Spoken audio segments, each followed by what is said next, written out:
દિલ્હી વિધાનસભાની ચૂંટણીના પરિણામો આજે સામે છે અને આજની જે પરિસ્થિતિ છે એ પરિસ્થિતિ આમ આદમી પાર્ટીથી વિપરીત મતલબ એમણે જે વિચાર્યું હતું એનાથી વિપરીત જઈ રહી છે। ઈસુદાન ગઢવી આપણી સાથે છે। ઈસુદાનભાઈ, આ વખતે એવું લાગી રહ્યું છે કે વિરોધ પક્ષમાં જ બેસવું પડશે જે પ્રકારના ચૂંટણીના પરિણામો સામે આવી રહ્યા છે। જો હજી રુઝાન ફાઇનલ નથી આવ્યું, પણ એટલું ચોક્કસ છે કે આમ આદમી પાર્ટી અને કામની રાજનીતિને ભાજપે ગુંડાગર્દી, ઈડી, સીબીઆઈ, ઇન્કમટેક્સ એજન્સીઓ, 7,000 કરોડની પાર્ટી અને ચૂંટણી પંચ, આ બધાથી હરાવવાની કોશિશ કરી છે। જો આમ આદમી પાર્ટી દિલ્હીમાં હારશે અને દિલ્હીની જનતા ભાજપને માની લો કે કોઈ અતગંડા ભાજપે અપનાવ્યા હતા, અહીંથી મતદાન કાઢીને ત્યાં એડ કરવા, ઉત્તર પ્રદેશ અને હરિયાણાના જે ભાજપના કાર્યકર્તાઓના મતદાનો બેઠક દીઠ 2-5-5, 10-10 હજાર એડ કરવા, બીજા ઘટાડવા, આ બધા અતકંડાથી ભાજપે કરવું શું હતું? 80% તો એલજી થ્રુ ભાજપ જ હતી દિલ્હી ઉપર સરકાર, બધું ચલાવતી હતી ભાજપ જ ચલાવતી હતી। ભાજપે ત્યાંની સરકારી સ્કૂલો છે જે અરવિંદ કેજરીવાલે બનાવી છે, એ ભાજપના નેતાઓએ ખરીદવી છે, પ્રાઇવેટ કરી નાખવી છે।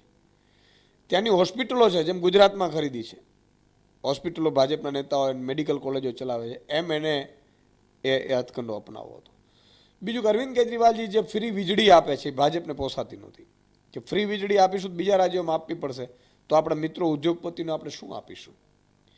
એટલે જેમ ગુજરાતમાં અત્યારે સૌથી મોંઘું રાજ્ય છે, એ દેન છે માત્ર ભાજપની, 30 વર્ષના ભાજપના શાસનની, સેમ થિયરી જો કદાચ ભાજપ ત્યાં આવશે તો પ્રજાને ખબર પડશે 6 મહિનાની અંદર કે ભાજપ કેટલું એના માટે ઘાતક સમાન છે।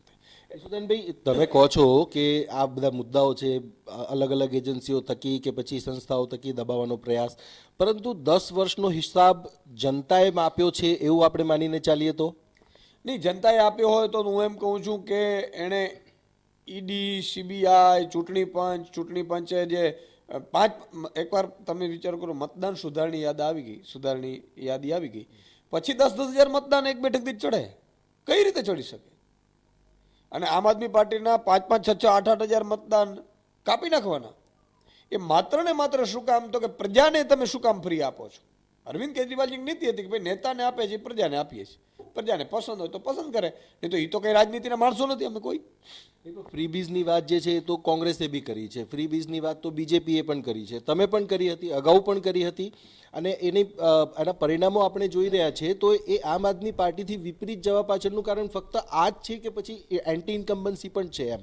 નહીં, હું એ જ કહું છું કે ફ્રીબી સાથે સાથે ખોટા કેસો જે ભાજપે હથકંડો અપનાવ્યો, ભાજપે પોલીસનો